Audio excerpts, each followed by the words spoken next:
Hello guys, Russ here. So today we're looking into Iovar. So the new Lord for the Piercer fraction. Uh, it seems interesting, but I'm not sold on if it's worth pulling for him still. So his Piercer bonus is really good for everyone but Idril. So increases attributes, increases range, that's the same, but when deployed, faction team members damage increased by 15% every 20 seconds, stacking up to 3 times. So presume that's a 45% damage increase in total. That's like, yeah, really good. And yeah, so his Lord bonus is better than Aracha in most cases. But yeah, let's see the rest of his kit. So the main reason I think that would be holding him back is his range, because he's a platform hero. He's not a fighter. I mean, that's good and bad at the same time, depending on the content. So if you're looking like a codex for like anti-air, he'd be much better because you can at least place him, you know. Even if he does a little, he'd be doing something. And Racha is not doing anything in that content, but you need her for the range. So yeah, he'd be much better there. But I think that he wouldn't be as much used in the other content, like the best content at the moment that you can do for now is like should be like a guild war, and there, because he's a platform hero, it's much harder to fit him in. Like Aracha is a fighter, so she can be like a second blocker, you know, doing some webs for anti-air. You know, she has a lot of utility there. Where Iovar is just like, you know. But let's go through his kit and then see what is he all about. So conjures one flying sword every 4 seconds. So these things. There can be at most 12 flying sword at the same time. Every extra allied marksman on the field increases the conjuring speed of the flying swords. When there are 4 extra marksmen in a battle, the conjuring speed maxes out, reaching 1 flying sword in 2 seconds. So with 4 you get 50% down on the summoning on swords. That's pretty good. Then deals 50 damage to one enemy 2 times, so 16 total. The usual. Then upon casting the ultimate, reduces the attack interval by 20%, and each attack deals 55% damage 3 times. So it's not attacking 2 but 3 times now, and then decreases the attack speed as well. This effect lasts for 10 seconds. If an ultimate consumes 12 flying sword, duration effect increases by 5 seconds. So okay, 15 seconds of him doing more damage. Then have after an allied marksman cast their ultimate, gains 1 flying sword.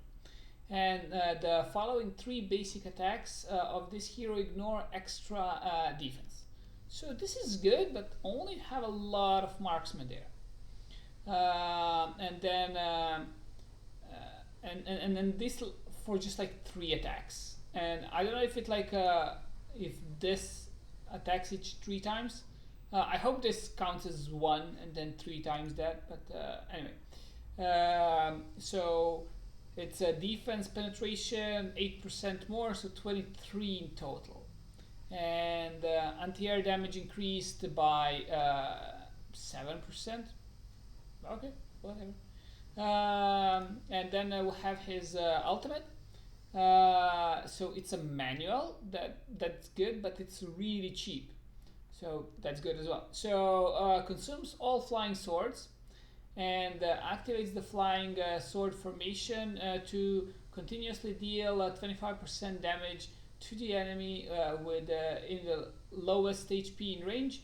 The frequency of strike increases with the number of flying swords, reaching up to 60 strikes with 12 flying swords. So basically, what does it mean? It has like certain time that it's going to be attacking, so it's 3 seconds.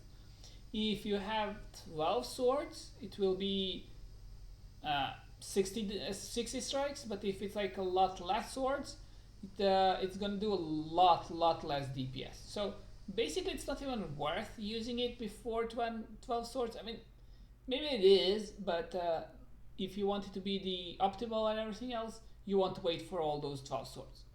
And then that makes him even harder to place in a guild battle, because there he'll be just using it when it reaches full rage. So yeah, he won't be doing his utmost there. Okay, let's check out his awakening. So first awakening, when the ultimate ends, there's a 40% chance of generating 4 flying swords immediately. So that's pretty good. You're like 1/3 done whenever the ult is down. So yeah, that's pretty good. And then increases faction team members damage to airborne units by 5%. This is yeah, nothing special. Attack. Then durations of the victorious pursuit plus 5 seconds. So it's not going to be 50, then 20 seconds. Okay, like the buff lasts longer. And then crit rate, and then the fifth awakening is when deployed immediately obtains 12 flying swords.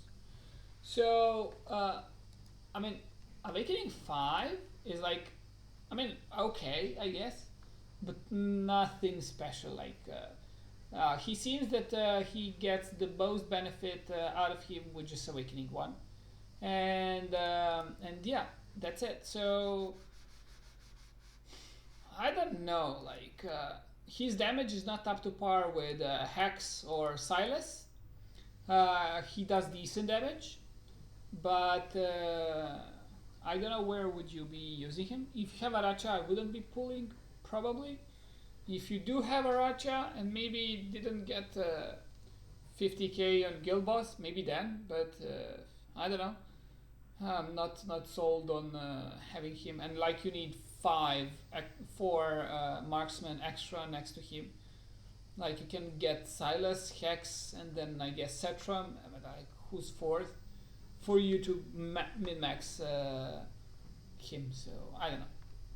Anyways, guys, whoever wants to summon him, good luck, and I hope you find a really good use for him. Cheers, guys. Bye bye.